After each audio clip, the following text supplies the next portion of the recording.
teriyaki tofu stuffed peppers. Yeah, it's been fun touring around the country, and we've actually done events in every single state in the country now, including Alaska and Hawaii. We never charge, we just take up a donation, and God's provided every single step of the way, so it's been pretty amazing. But I love going around the country and seeing how crazy it's getting. And it's getting nuttier by the day. It is. It's just nutty out there. You wouldn't have thought that it was going to get this nutty like 20, 30 years ago, did you? Yeah. And in fact, whoever came up with this phrase, never trust a skinny chef?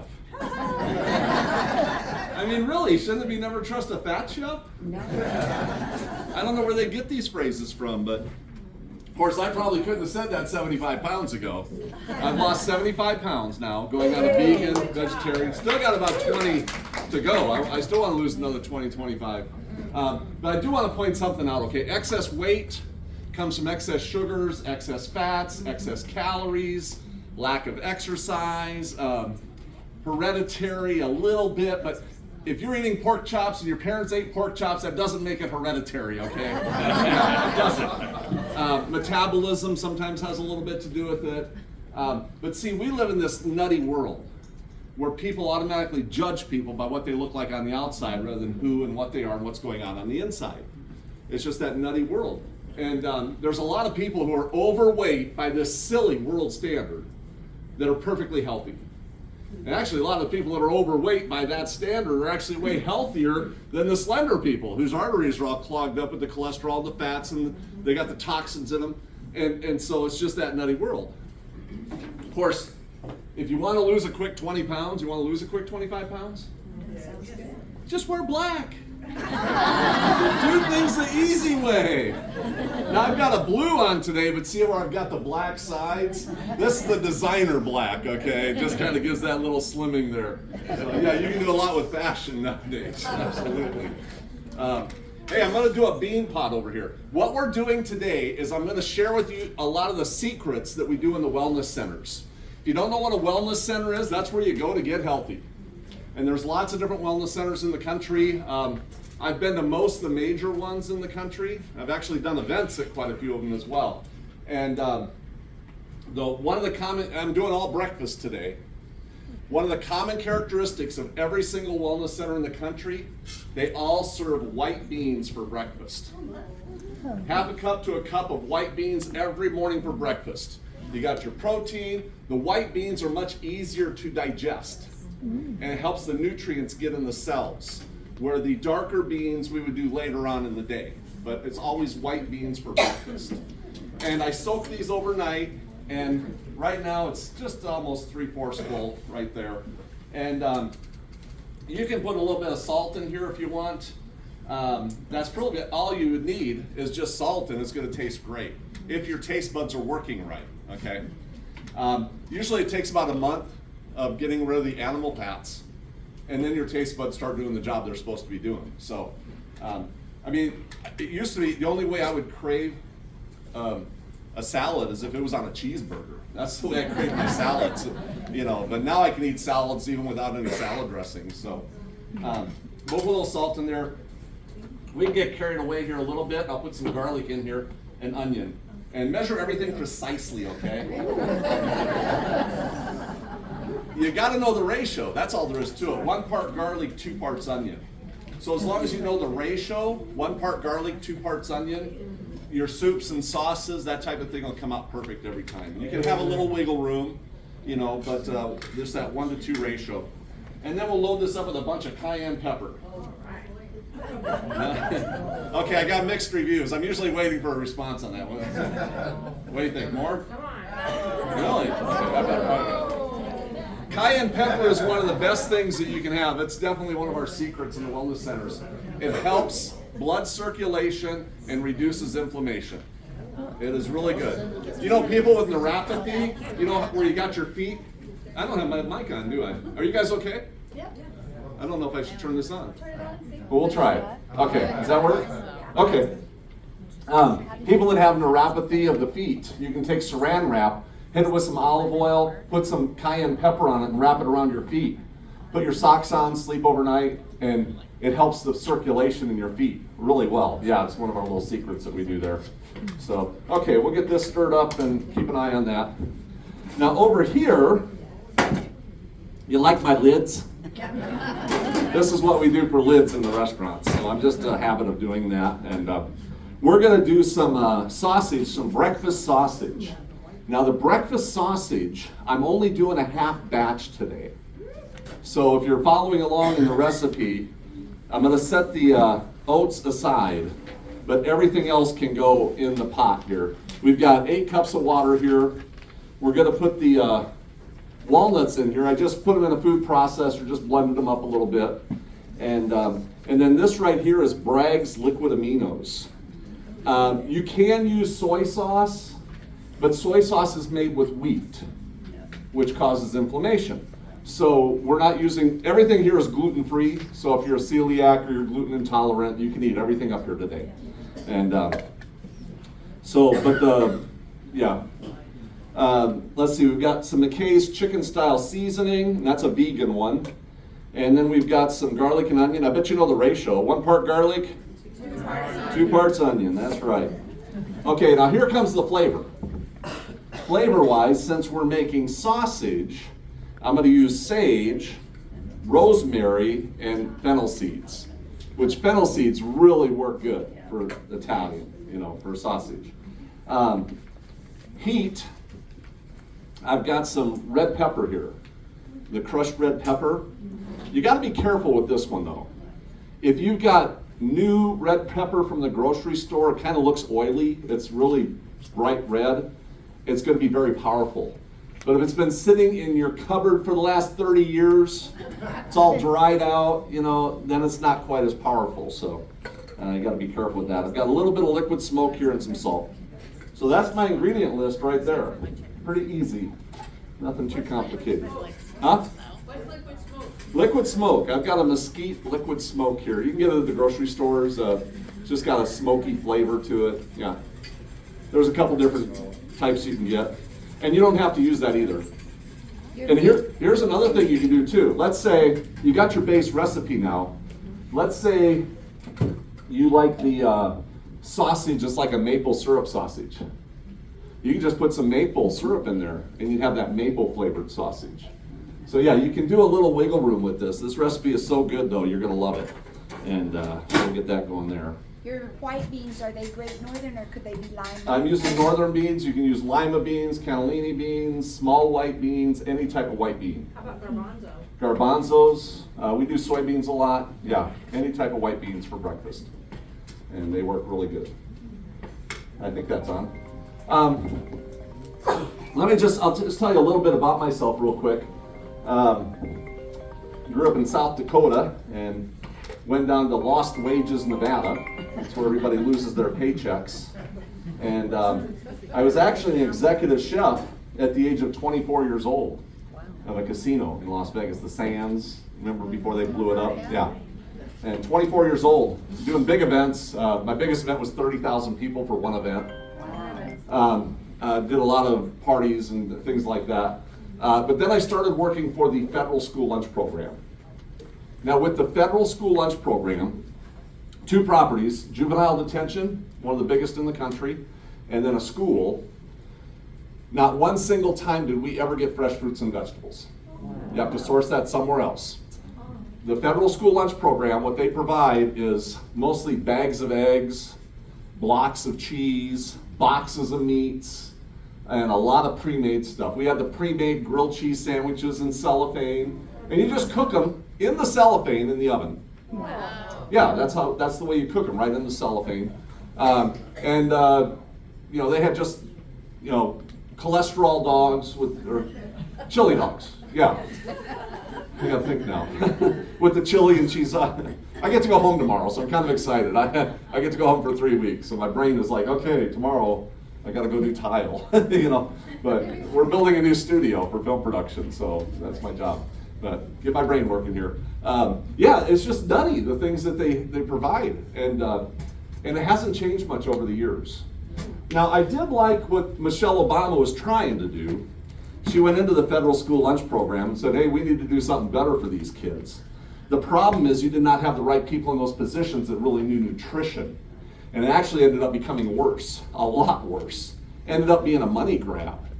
And this is from the New York Times, 2011. Congress has officially declared pizza as being a vegetable on the federal school lunch program. Yeah, pizza's a vegetable now. Lobbyists spent $5.6 million buying off Congress to make pizza be a vegetable. It's the nutty world we're living in. So I'm up in Michigan last year, and I was at a public middle school. We do a lot of middle schools and high schools and different things with events. They had outrageously expensive milk posters everywhere. And on their menu, I did a video on it. On their menu, they have pizza as the alternative meal every single day of the week. So your kids can go to school and have pizza every day of the week. Tally it up as a vegetable. Yeah. It's, tomato sauce, yeah, it's a vegetable. Yeah. I don't know what's next, but I'm thinking maybe we could take those chicken nuggets and start calling those a grain. Right? I mean, they're breaded.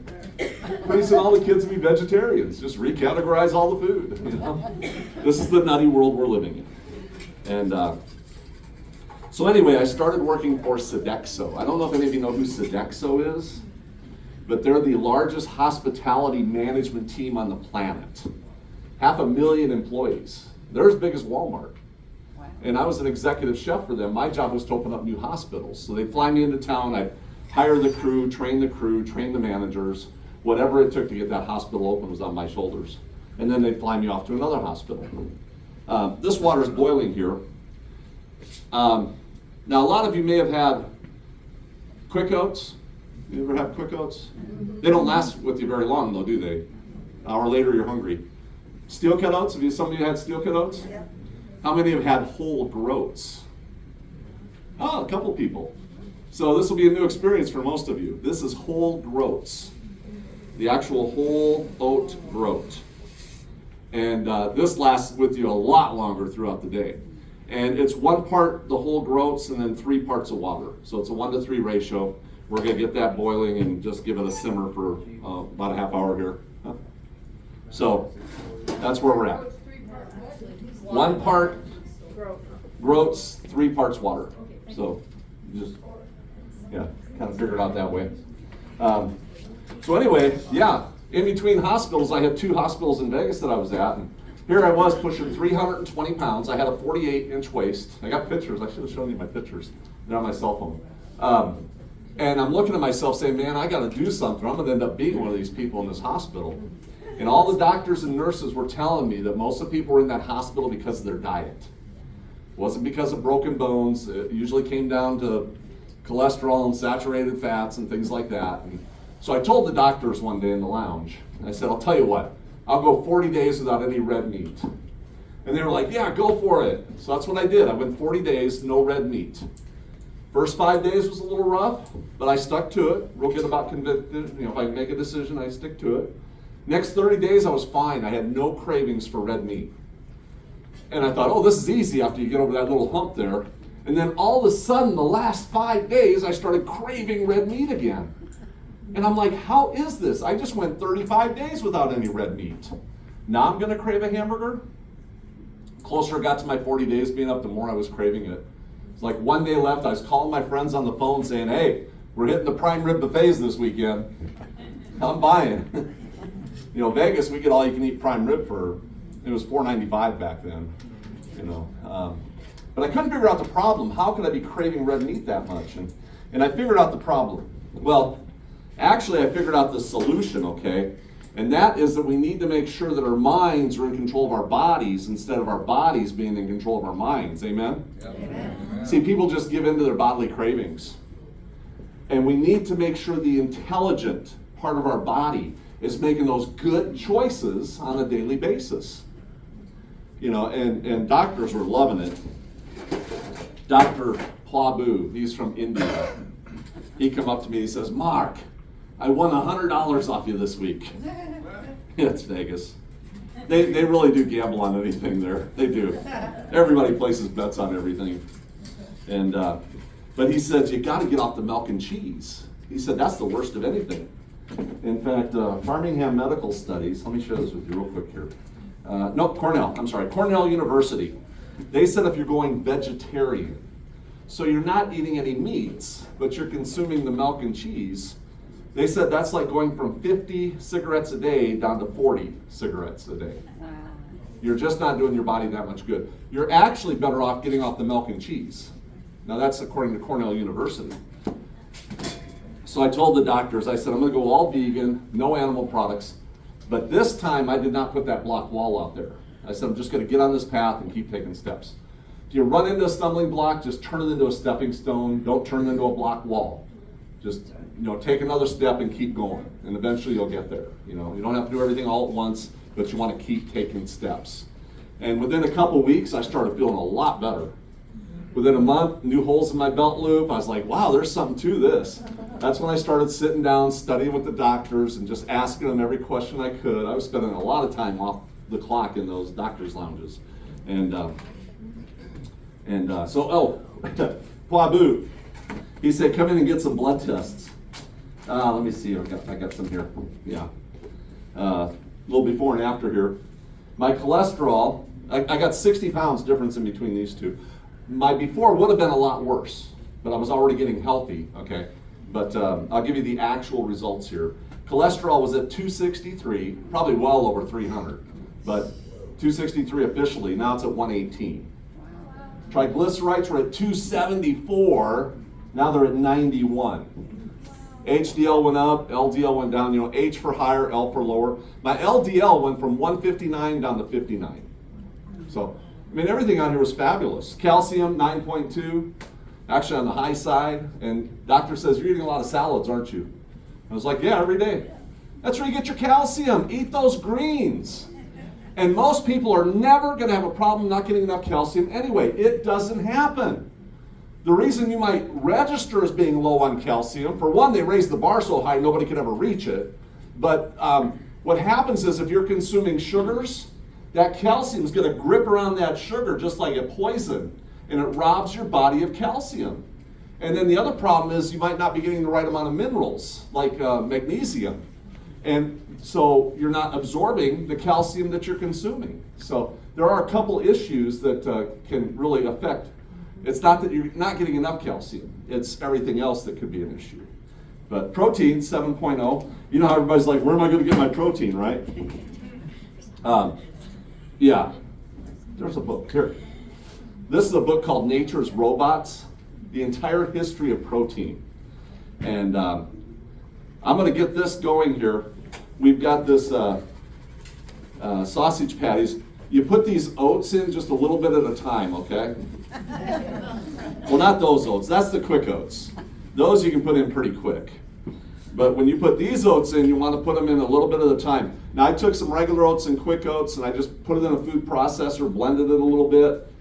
Not into flour, though. It's still got some texture to it, because I want that texture. So we're just going to put this in a little bit at a time. But yeah, this book, Nature's Robots here, it's the entire history of protein. And they took all the scientists, all the universities, all the studies on amino acids, every type of protein. And what they did was they took the highest amount of protein anybody would ever need, and they doubled that. That was their recommendation to the World Health Organization. And then the World Health Organization doubled that. Yeah. So, and according to the World Health Organization, the average man needs 55 grams a day. The average woman needs 44 grams a day, when it should be 11. Okay, but they went to 22, they doubled it, and then they doubled it again to 44. So just according to the World Health Organization, I got their quote right here. It's 55 for men, 44 for women. National average in America, 120 grams a day. So we're almost 3 times the amount of protein we're supposed to be having according to their standards. We're over 10 times the amount of protein we're supposed to be having according to the science. And now they know for a fact, too much protein causes kidney damage, and too much protein causes kidney stones. And ever since this whole meat craze, I got to get more protein, got to get it from meat, kidney stones have skyrocketed. And we're at the place right now in America, you cannot build dialysis centers fast enough. As soon as you open them, they're packed. It's just the way it is. And here, I'll give you one more little science here. This is from the Journal of American Medical Association, okay? 26-year study. Journal of American Medical Association is like the pinnacle of all studies. And multiple universities, 26-year study. Here's the conclusion. High animal protein is positively associated with mortality, while high plant protein is inversely associated with mortality, even in people with multiple lifestyle risk factors. In every single case, animal protein kills you quicker, plant protein makes you live longer. So there is a big difference between those two proteins. That's getting nice and thick there. I'm going to let it go just a minute here. But let me put it, I can give you all the science in the world.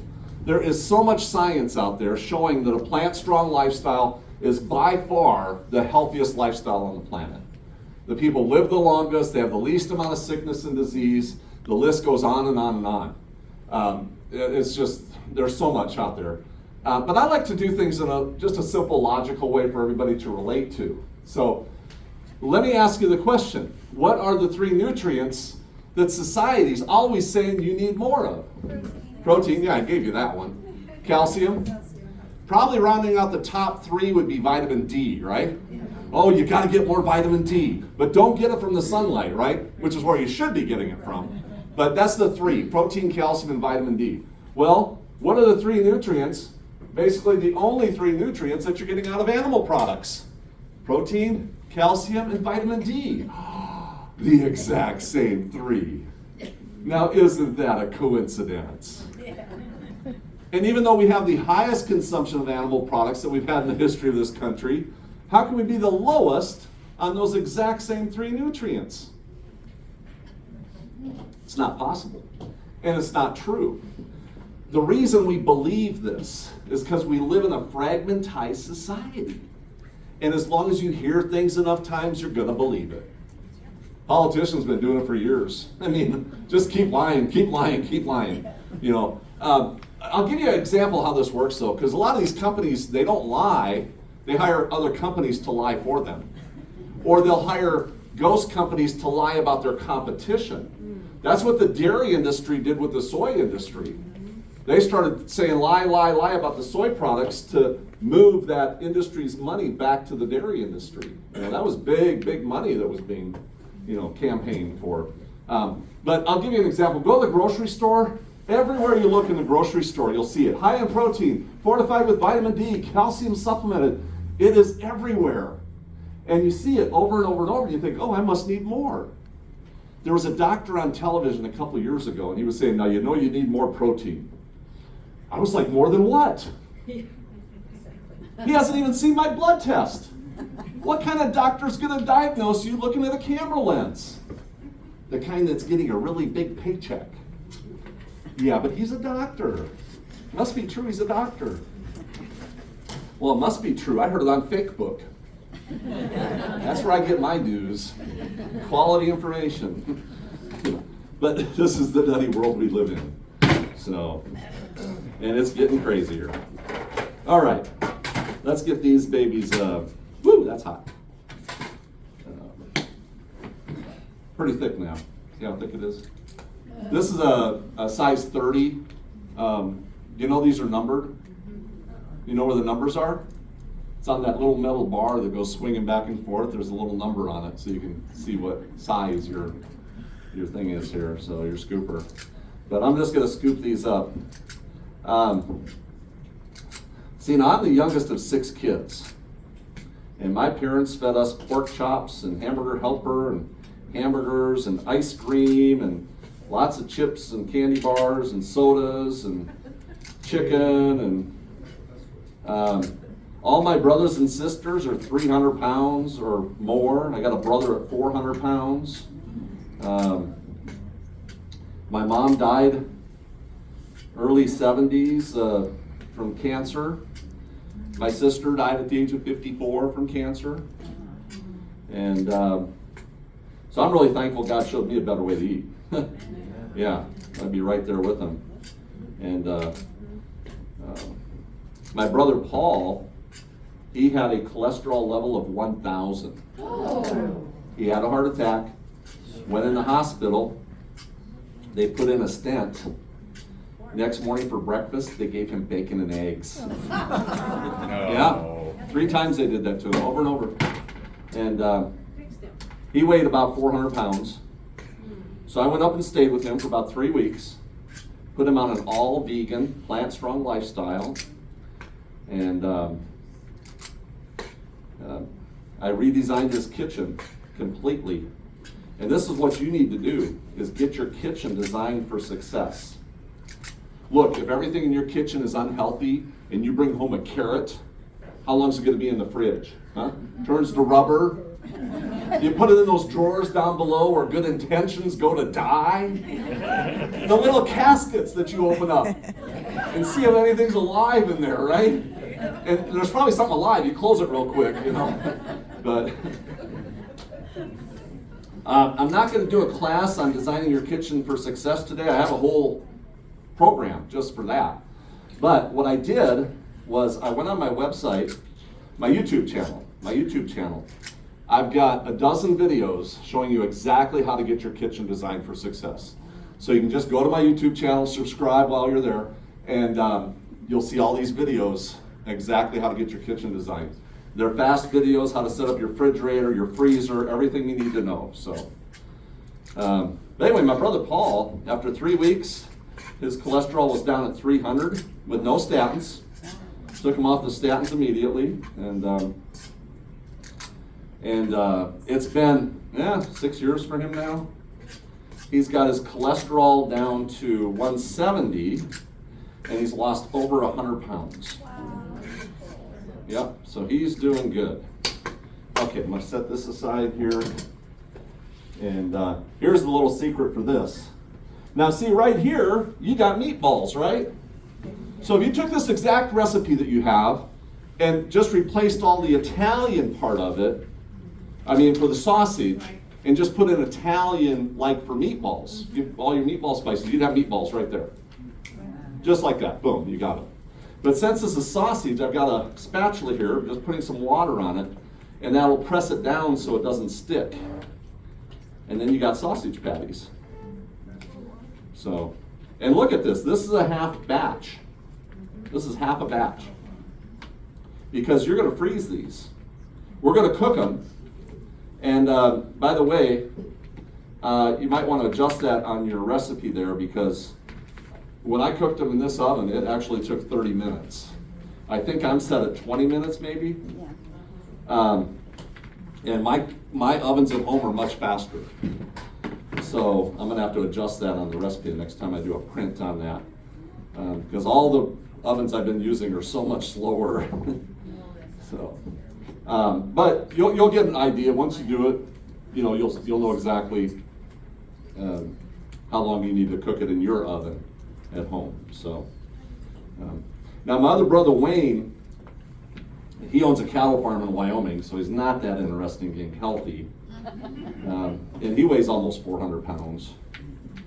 And he called me up a while back though, and he said, "Mark, we've been eating veggie burgers for the last few weeks." And I thought, great, maybe you saw me lose 75. My brother Paul loses 100. I thought maybe Wayne's gonna get healthy. He's eating veggie burgers. And then he said, "My other cow, I named him Black Bean." Said, "Next month we're having black bean burgers." Black bean steaks. I was like, no, that doesn't count. Yeah, he's crazy. All right, just like that, you get your sausages. Out of a full batch, I can usually get about 125 sausages out of a full batch. And then you cook them off, you freeze them, and then you pull them out as you want. You know how much money this is going to save you? Have you ever had that pre-made sausage or even the vegan sausage? They're outrageously expensive. You're saving yourself a ton of money. And then when this comes out of the freezer too, you can also crumble it up and put it in your breakfast gravies. So if you've got a little breakfast gravy for biscuits and gravy, crumble these up and put it right in there. So it works great. Okay, let me check this real quick here. Yeah, if you're going to go to a wellness center, here's the first thing we do when you go to a wellness center. We're going to First thing we're going to do, what I always did, was I take people on an adventure. Let's go have some fun. You're going to be here for 3 weeks. I'm sharing you the secrets of a wellness center, and you don't have to pay $6,000 today either. That's usually about what it costs to go to a wellness center for 3 weeks. Now, the first thing we do is we go have fun. Most of the people, our specialty was weight loss and diabetes. And a lot of people have a lot of weight to lose. They're stressed out about losing weight. If you're stressed out about losing weight, your cortisol levels are so high, you're not going to lose weight because you're all stressed out about losing weight. So you got to get the stress out of there, okay? And there's studies that show if you just go to a museum and look at other people's creations in a museum, it will immediately drop your cortisol by 62%. Just like that.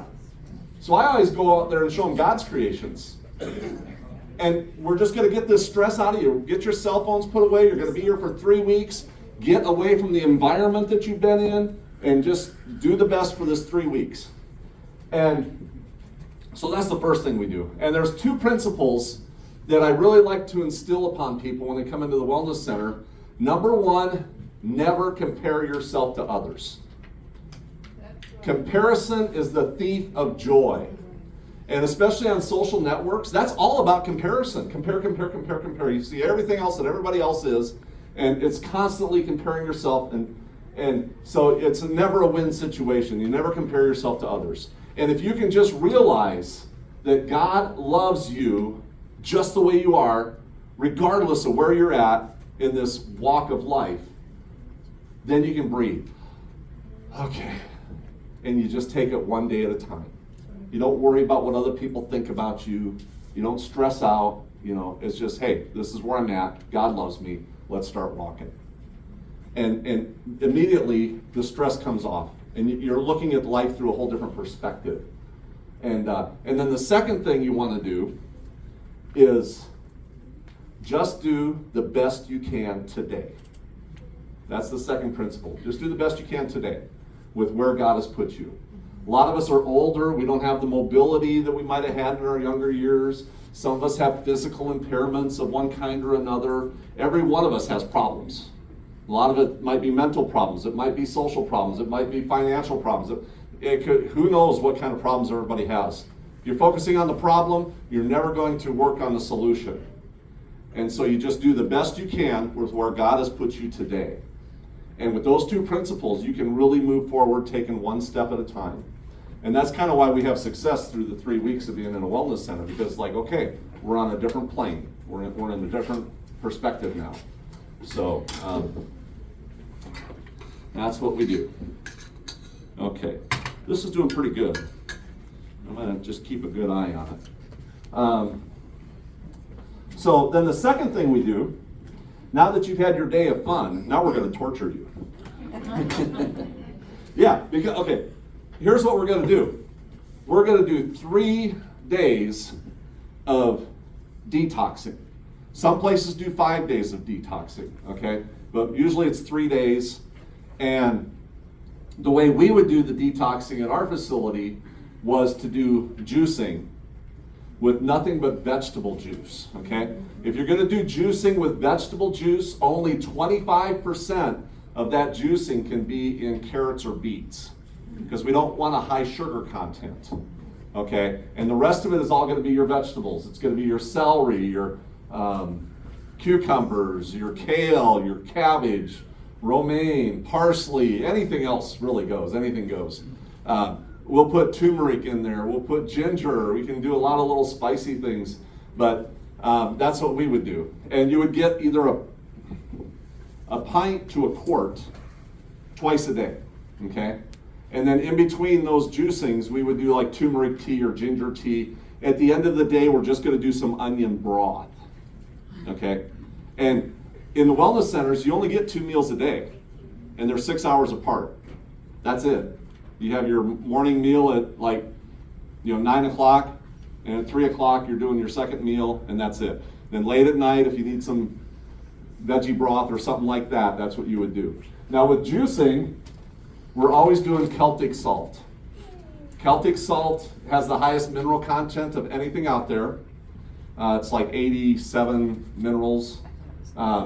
Pink Himalayan salt has 72 minerals, I think, and everything else has 2 to 3 minerals in it. Okay, salts. Sodium So, chloride. but Celtic salt is wonderful, and we would put that in our juicings. And in fact, if you're hungry in the middle of the day, you can take a couple grains and put it on your tongue, just let it dissolve, drink a glass of water, and you won't be hungry. So it really can help with weight loss too. But that's what we use as the Celtic salt. So we're doing our juicing for 3 days. I've seen one place that did fruit juicing, which I don't recommend, especially cancer guests. Cancer, the last thing you want to do is give it sugars from, fruits if you're on cancer, if you're a cancer patient. But then the other thing we do, I've seen one place that does rice. You eat nothing but rice for 3 days or 5 days. And after that detoxing with nothing but rice, even the cardboard tastes good. I mean, you will eat anything and love it. That's part of the thing, I think, is they just want you to love all the food that they're going to give you that you wouldn't normally eat. But here's you can do detoxing at home. Okay, here's the secret. Every single detox in the country, the secret is they're all oil free. No oils whatsoever. So you can do detoxing at home. You just go 3 days without any oil or fats whatsoever. That's it. All we're doing is getting the fats off your cells and getting the right amount of oxygen in your blood. That's your filtering system. When we have the right amount of oxygen in our blood, it filters out all these harmful particles on a regular basis. And if you got your blood all coated with animal fats and saturated fats and everything, then your blood's not getting the right amount of oxygen it needs, cannot remove those particles, and then the cancer cells are like, hey, we can hang out here forever and just keep growing. So this is where the detoxing comes in. We're getting your body so it's filtering the way it's supposed to. And I understand good fats, but I'll tell you, here in America, the biggest problem we have is the fats and oils. How often do you detox? I can do it every couple months. Yeah, you can do it once a month. Every couple months is what we would normally recommend. Every other month, just do 3 days and you're great. We're going to eliminate a lot of the oils anyway, so you're going to be in really good shape. All right, I'm going to do some oats in a jar right here. Now these oats in a jar, the first thing we're going to do is the wet ingredients, okay? So the wet ingredients here, I've got 2 cups of what I've got almond milk today. And then we're going to use some of these Silk yogurts. There's a couple different brands out there, and they'll work really, really good. And one thing about my recipes that you're going to find out is they're very practical. Some recipes are just nutty, and so this recipe here, it takes 1 cup of yogurt. Well, these are half cup portions, so you're not sitting with a 1/4 cup left over or something like that. You want your recipes to be practical so they work, as long as it's not affecting flavor in any way that's costing you. But so we've got the yogurt in there. Get this out of the way, and then I've got some maple syrup here. Here's what I'm going to do though. I'm going to put some maple syrup in here because this is 2.5 cups. This is going to be 2.5 cups, so it's kind of the same ratio. So we'll do a 1/3 cup of maple syrup here. Just say when. This is going to be a 1/3 cup. What? When? Okay, are you sure? No, keep going, keep going. Okay, all right, I got to pay. Oh, you guys are horrible. Let's see here. Let me find my, I'll do it right here. No, here's some vanilla. Teaspoon, right? Is that about right? Is that about right? Okay. I'm just taking your word for it. All right, so we're gonna do some cinnamon. Teaspoon. Yeah, make sure I'm doing this right. So a teaspoon of cinnamon there, a teaspoon of cinnamon here. Get the longer spoons, they fit inside the jars. That's, they grab these little spoons and it's like it just doesn't work. Okay, ginger right here, we got the ginger. So, yeah, a lot of people have never had ginger in their breakfast oats, and it's really good. You're gonna love it. And oh, nutmeg too, and that's going to be half a teaspoon. That's a little more powerful than the rest of it here. Okay, now I think I got it. So we've got some chia seeds. I can throw those in there. We'll wait on the carrots here for just a minute. Here's your walnuts again, which walnuts are really good omega-6s. And so we'll put the walnuts in here. And I'll do raisins in both of these. We can do raisins in there. And we can give this a stir, right? Now, if you're going to do this stirring, if you're going around in circles like this, you're just moving the food around pretty much. Pretty soon the move, So if you go back and forth like this, that's where you're getting the real action, breaking up whatever you're doing. You can do a couple circles, but this is where you're getting action back and forth. Okay. Now I put the carrots in there. I'm not putting carrots in the one you're going to be eating because the carrots hot just doesn't work for the breakfast oats. This is a cold item, so it'll taste really good. And then we put our oats in here. This is half quick oats and half regular oats.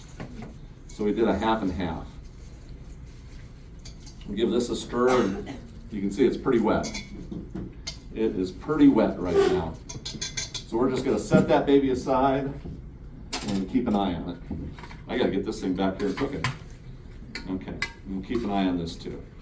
Okay, anyway, yeah, the fats and oils. Type 2 diabetics, we reverse type 2 diabetes 99% of the time. Within 3 weeks, we've got you completely off your meds.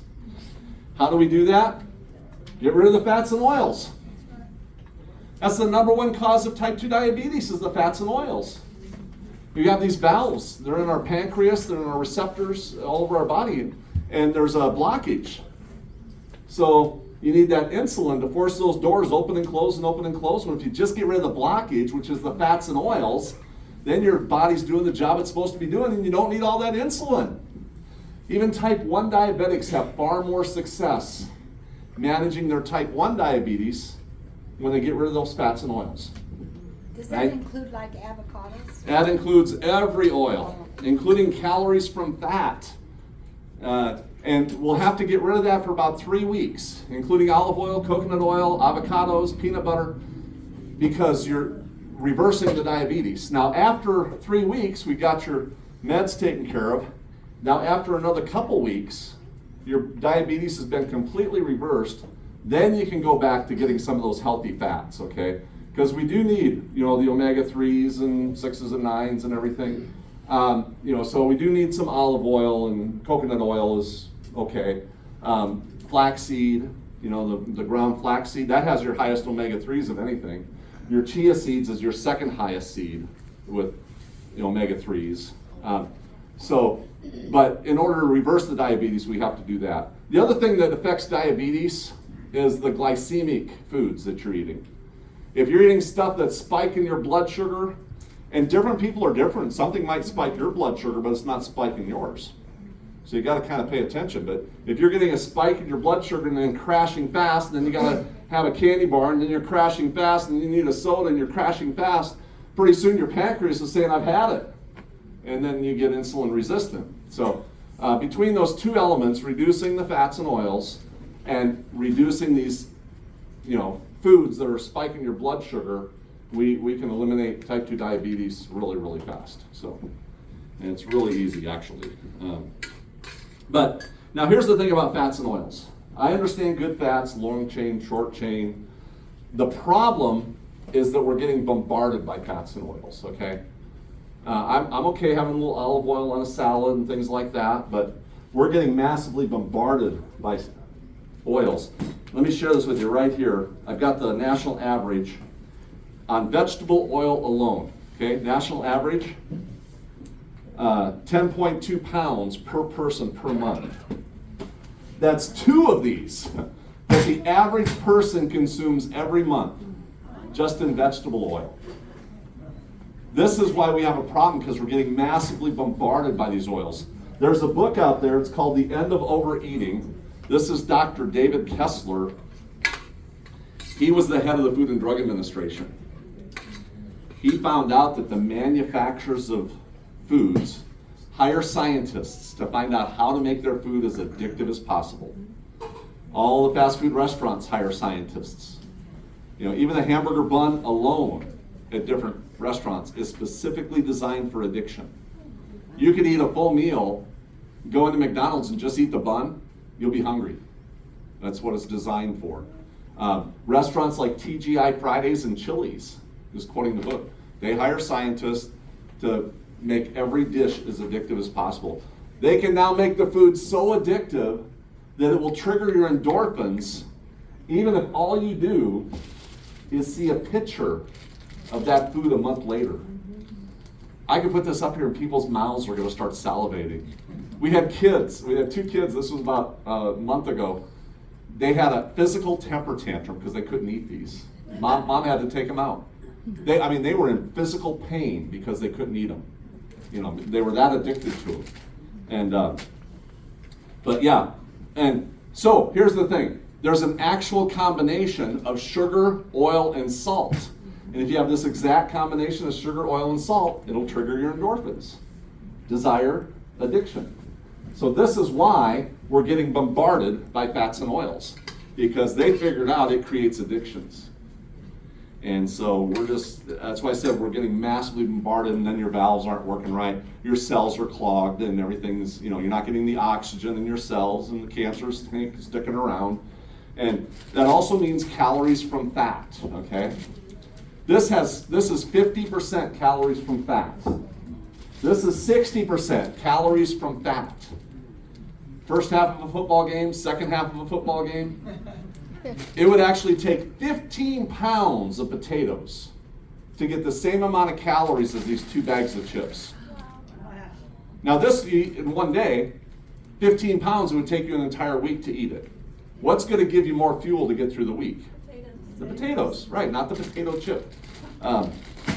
Now, I want to share with you what happened because they changed the labels. A couple of years ago, they put out new labels. Now, these are the new labels right here. And the only thing that was removed from the new labels, the calories from fat. The number one problem that we have in society today, the cause of type 2 diabetes, your heart disease, your cancers, and that's the only thing that got removed from the label. I'm sure it was a coincidence. I've had these bags so long sometimes that they start dripping grease out of the bottoms of them because it's 50% fat. Now I'm going to share with you how to determine what the calories from fat is on a label, but you have to do some math, okay? It has the total fat here. Total fat is 9 grams or 8 grams. So you take the total fat and you multiply that times 9. That'll give you the calories from fat. So total fat is 8 grams, multiplied times 9 is 72. So you got 72 calories from fat, and you've got 150 calories. So that's about 50% calories from fat. You see how that works? How many people know how to do that? I call this the dumbing down of America because most people don't know how to do that. So total fat multiplied times 9, and then the best doctors in the world will tell you that your calories from fat on a daily consumption should be less than 10%. I've seen them down to 5, but bottom line is if you're eating stuff that's 50, check this out, the hummus here, you ever get these hummuses at the grocery store? Sambra, there's some different brands. 77% calories from fat. They're selling you flavored oil and pawning it off as health food. It's not. 77%. You're just gobbling up fat, and then you wonder why you're gaining weight. Yeah, that's what it is. So, but if you're eating stuff like that or 100% calories, there's your weight gainers, activates the liver to produce more cholesterol, and there you go with your type 2 diabetes. So that's one thing that we do is just eliminate all the fats that people are consuming. Now, then we're going to reintroduce them. We're going to get that good olive oil out there. The coconut oil can be good. Can I share with you a little secret about oils and fats? Okay. we have a perfect God. He does not make mistakes. Thousands of years ago, were there semis and airplanes running merchandise all over the country? No. All over the world? No. Okay, where are all the long chain fats? They're around the equator. Coconut oil, it's a 12. I mean, it's usually got 12, and it's saturated, but it's a thick.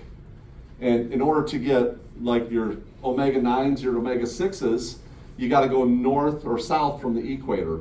And then you're going to get your walnuts and your almonds, and then you're going to get your olives, right? See what I mean? And in order to get the omega-3s, you have to go even farther north towards the north or south pole. Then you're getting your chia seeds and your flaxseed, your algae in the ocean, the omega-3s, that's way north. That's where the Eskimos, they eat the walruses and the seals that are eating all the algae. That's where they get their omega-3s. Well, people in the far northern climates have thicker blood. They need that thinner omega-3 oil. People around the equator have thinner blood, and they have that thicker oil. Isn't that kind of interesting? Now, where are we at today? I have no idea. Because people live in air conditioning and heat and air conditioning. We're all in controlled environments. So what kind of oil do you need? It's kind of an unknown. I think a little bit of everything. I like variety. I like a little bit of everything. But that's just kind of an interesting, makes you think about it. All right. Our oats are done.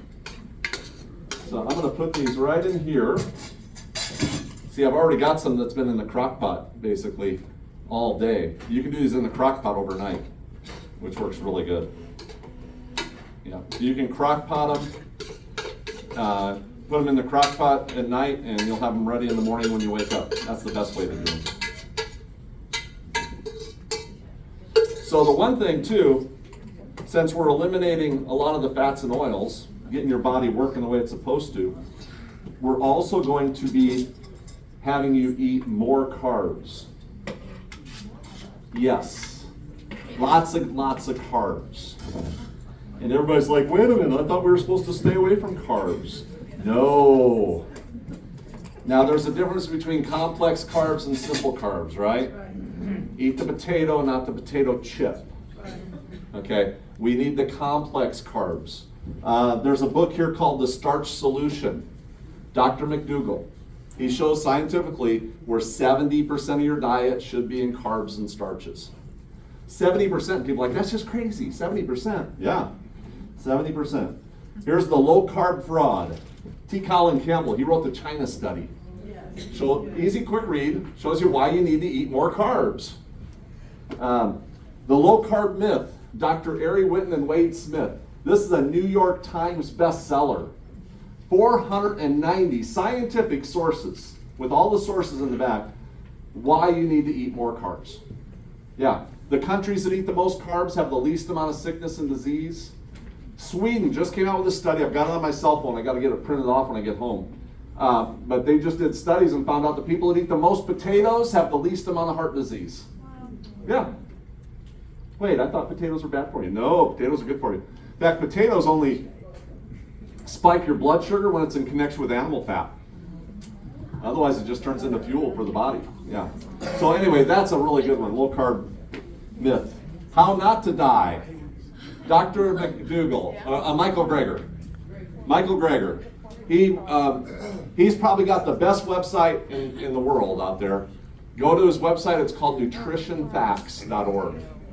Hundreds and hundreds and hundreds of videos on every subject you could think of with all the science. And so how not to die from heart disease, how not to die from diabetes, how not to die from cancer. And it talks about eating those healthy carbs. I got it signed too. Yeah. So, yeah. I was his opening presenter at the whole conference in California a couple of years ago. So, but all these people like, oh, stay away from carbs. Quinoa, isn't that like supposed to be a health food? Yeah, it's 21% carbs. Potatoes are only 20% carbs.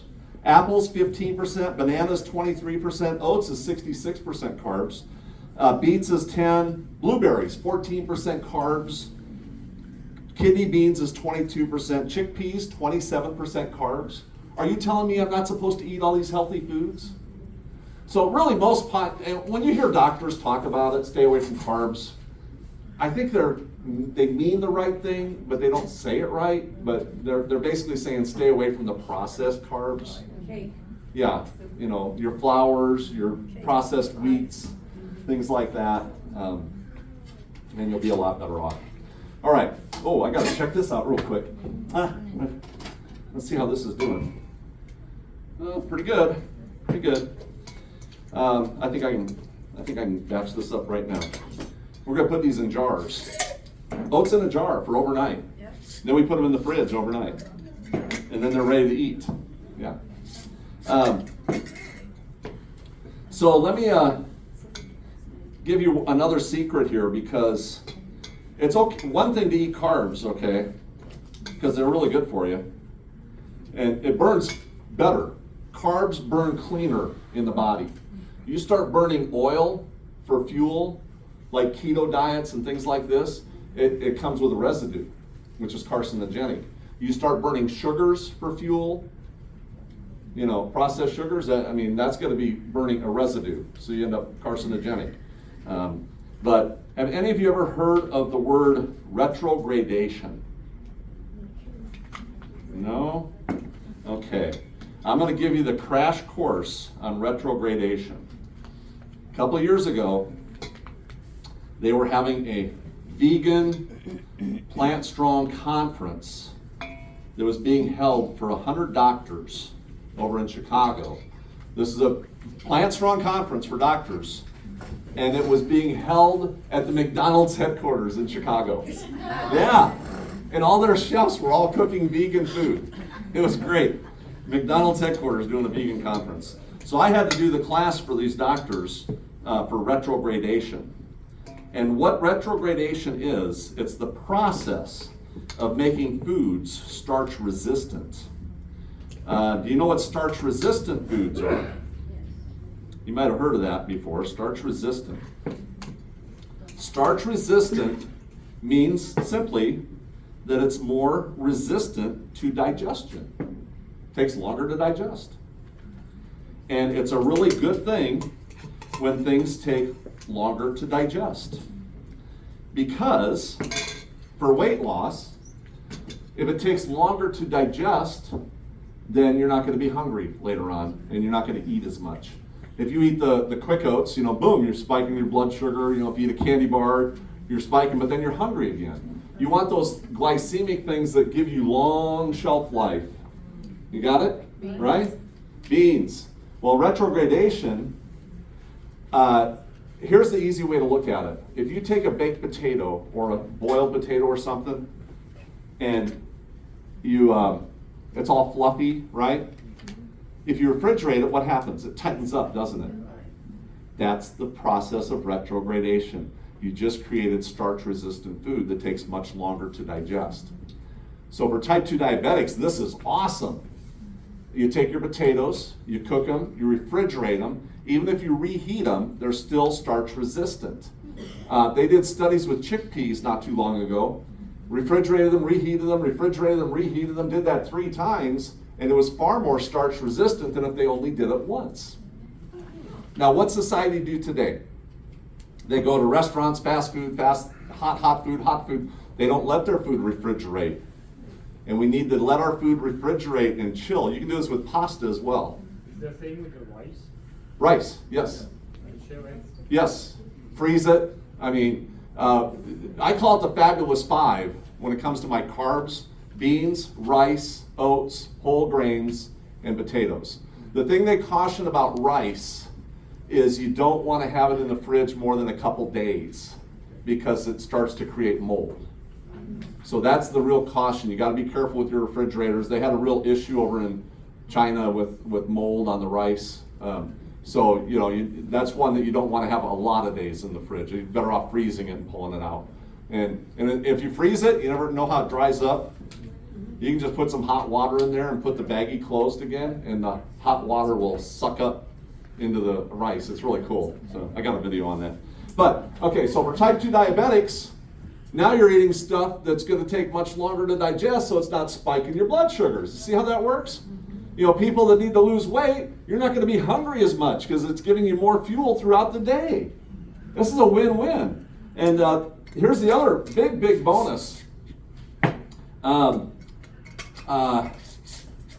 You've heard of celiac disease or leaky gut? A lot of people think that celiac disease is caused by the wheat. It's not at all. You have a reaction to wheat. But that doesn't mean it's the cause of it. It's just like diabetic, you know, it's caused by fats and oils, and you have a reaction to certain foods. You know, so cause and effect is a little different. But leaky gut and celiac disease is actually caused by the glyphosate, which is all the pesticides. And when you're eating starch-resistant foods, it creates an entirely different microbiome in your intestines. It's a whole different environment that protects you from all the harmful pesticides that are causing all these problems. So, there's a lot of gluten sensitive people here. Right. In the States. But if you go to Europe, hold on, that's, They have a different type of wheat. well, and then they do not. It's not use the GMO. pesticides. Right. Ours has been hybridized to a very extensive matter that is really causing problems. And but it's basically, you know, the pesticides that are causing the problems in the gut, which still makes you react to those type of wheats. You're not going to react to the wheats over in Europe because they don't have those type of wheats. See, so yeah. But this is the thing. And so for retrogradation, to get these foods that are starch resistant, and you're eating more leftovers, and so you're cooking in batches. So you take your beans, you're going to cook these, you're going to freeze them in containers and pull them out in portions. It's going to save you time. You're buying in volume, so it's going to save you money. These oats right here, we would not serve these today like I'm serving you. These would actually go into the refrigerator, and then we pull them out the next day and reheat them and serve them to you. So, and you can do that with your beans, your rice, your oats, anything. You want to refrigerate them and reheat them. So, and you're going to get a lot more benefit out of it. So that's your retrogradation right there. Okay. Oh wait, I got to cut a watermelon here.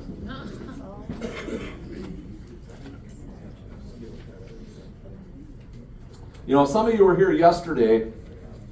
I shared with you that scripture that really changed my life. And if you weren't here, I'm going to share it with you again. Philippians 4:13. I can do all things through Christ who strengthens me. That's not the meaning of that scripture. If you go into the Greek, see, I can do all things is all about self. I can do all things. And just because you can doesn't even mean you will. And so you get rid of the word can, because if you go into the Greek, there's never the word can in that scripture. And the scripture actually goes like this: I do all things through Christ who strengthens me. Amen. What a total difference that scripture has. You're getting yourself out of the way. Now it's all about conviction. I do all things through Christ who strengthens me. And if you will just put some conviction in your diet, God will do amazing things with your health. That's kind of the way it works. Have some conviction. It might take some time. You didn't get unhealthy in a day, you know, but you're going to see results very fast. Within a few weeks, you're going to see results. And then you're going to say, yeah, I can do this. I do this. Oh, yeah. My mom, she didn't get too many watermelons. She was always like, oh, they're so expensive. And she didn't want to bring them home from the grocery store. That was always a big issue. You know, we used to have to carry our groceries home. I remember those days. I mean, thankfully the grocery store was only a couple blocks away, but man, we used to have a wagon that we'd haul things in and stuff. And back in the day, we never had Amazon delivery. Nope. You'll notice anytime I'm cutting on the cutting board, I always get rid of whatever's not going to be consumed. So the only thing left on the cutting board is what you're actually going to eat. And that gives you room to work. And then right here, we're going to do a couple slices sideways like this. Of course, if you're going to do this at home, Don't put your hand on this side. Okay? No. Keep it on top behind the knife, and then you go like that. And then on top, you can just do checkerboards. So you go one way, and then you go this way.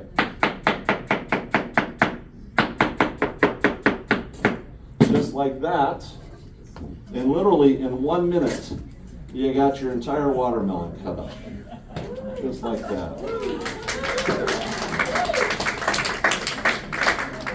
I should have been a cook.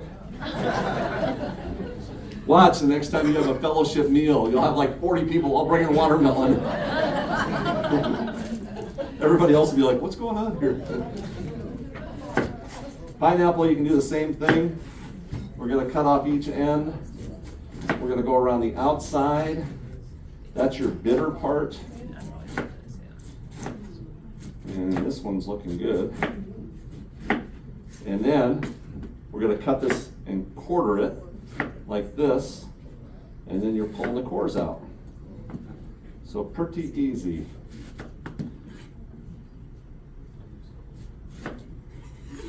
We'll get all this out of the way.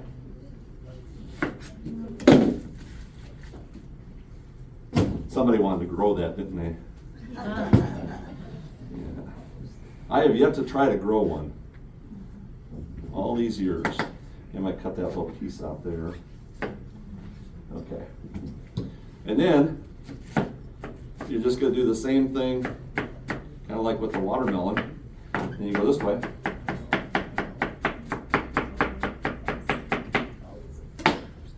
And I don't know how much pineapple is in the cans, but for a whole pineapple it was like $2.49. But you're probably getting 3 cans of pineapple, so it's really going to save you some money just to get the fresh. What kind of knife do you use? What kind of knife? Sharp. Yeah, sharp. There's lots of good knives out there. I like Forstner, Victorinox, or Mercer knives. Okay, just like that.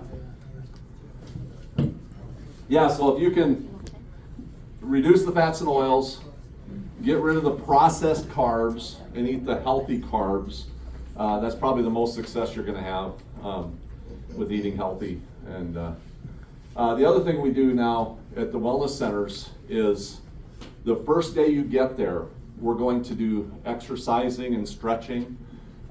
When you're stretching, you want to stretch for about 15-20 minutes every day. One of the biggest problems is most people are going to work, they sit in a chair all day long, and then they go home, sit in another chair all night long. And so the stretching is critical. I start with the neck and work my way down. You know, when you're stretching, you don't want to bounce, okay? You want to, because then you're stretching and your muscles don't come back together and you got inflammation. So the first day, we're going to find out your range of motion. We want to know exactly where you're getting pain. If you're like, oh, I'm getting some pain right there in my back. Well, then we're going to work on that, okay? And if you do your first routine of stretching from your head all the way down, you want to stretch these muscles on the sides. The big muscle here is called your sternocleidomastoid. And it's the sternocleidomastoid, and it connects your sternum to your head and actually controls breathing.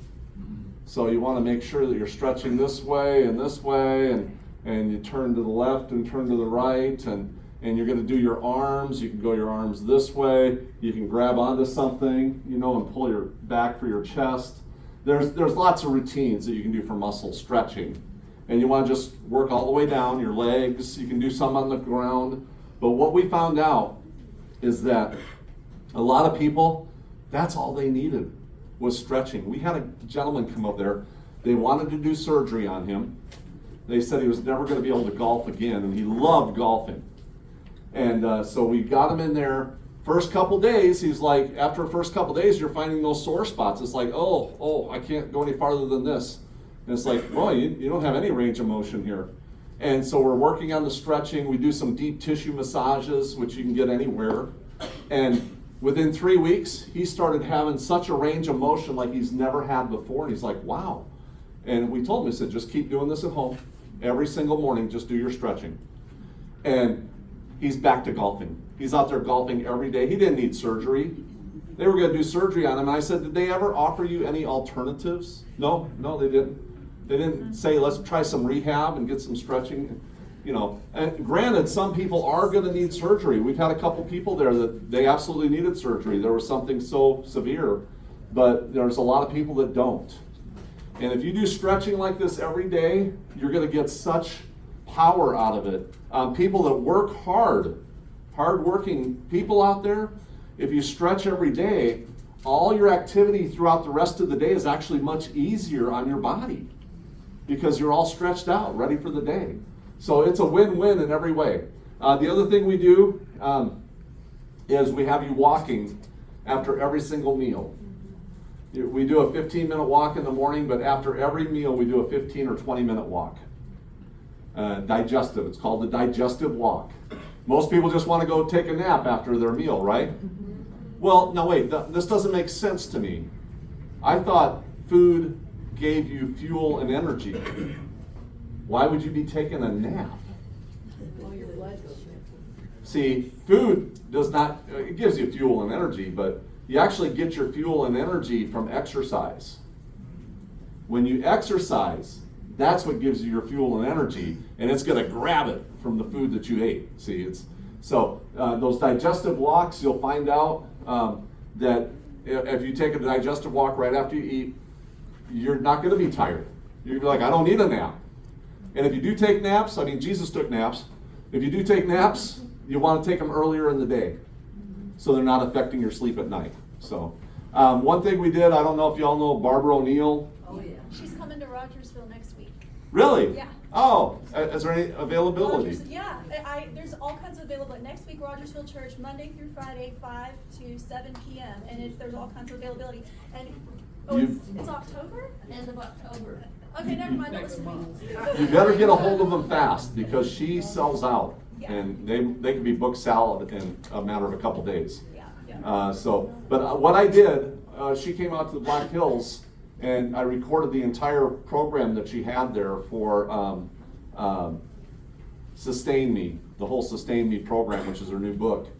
And I've got them 1-minute clips going out on my YouTube channel, and then you can go over to my Patreon page and for free watch all the programs. We just put the first one up 2 weeks ago. Monday, program number 2 comes out, and then every 2 weeks we got a new program coming out on my Patreon page, and you can watch it for free there, the entire hour and a half program on each one of them. So yeah, you might want to look into that because she's just got a wealth of knowledge that. You can watch short clips in YouTube. A lot of short clips on Yeah. YouTube. Yeah, I'm up to 500 Yeah. 1-minute clips on YouTube that are going out. So yeah, but then you can just roll right over to the Patreon page. So, all right. Hey, we're gonna take up a donation. Just to let you know, your donations cover more than food costs. That's what's helping us build our new studio. Our new studio will be done probably by the first of the year, and we're gonna start having live cooking programs. That's what we're designing the studio for, is to do live. And we're actually doing a thing with all the health and temperance leaders all over the country where they can all Zoom in together too. So, oh yeah, that's right. We're gonna do a drawing first.